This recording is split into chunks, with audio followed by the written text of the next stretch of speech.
বাবা কোথাও গেল না, আমি জিতলাম। তাহলে ওই মেয়েটা কিছুতেই বাবার সঙ্গে আর দেখা করতে পারবে না। কিন্তু বাবাকে দেখে মনে হচ্ছে খুব চিন্তায় আছে। কি ভাবছে এত?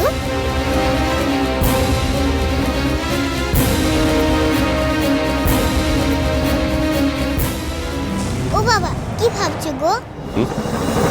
না, কিছু না। আমি জানি তুমি খুব টেনশনে আছো না। আজ কি হবে ভেবো না বাবা, তুমি আমার সঙ্গে আছো তো, সব ঠিক হয়ে যাবে। আচ্ছা শোনো না, আমি কি পরবো পার্টিতে? আমাকে বলো না, তোমার মা জানে।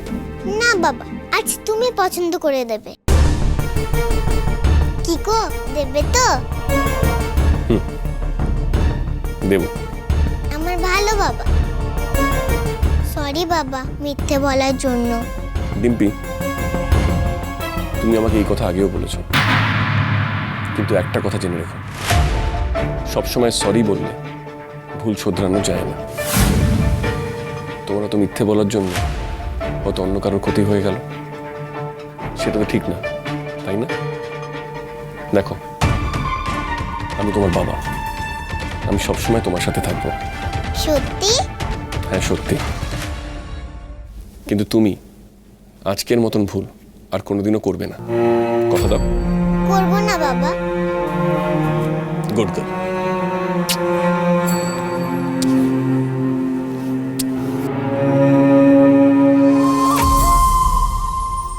আমার মিথ্যে বলার জন্য অন্যের ক্ষতির কথা বললো না বাবা। বাবা কি ওই মেয়েটার কথা বলছে? বাবা না যাওয়ার জন্য কোনো ক্ষতি হলো ওই মেয়েটার? আমি বাবাকে যেতে দেব না।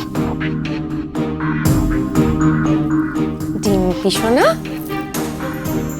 দ্রোণ, বলছিলাম তোমার সাথে না আমার একটু কথা আছে। বলো।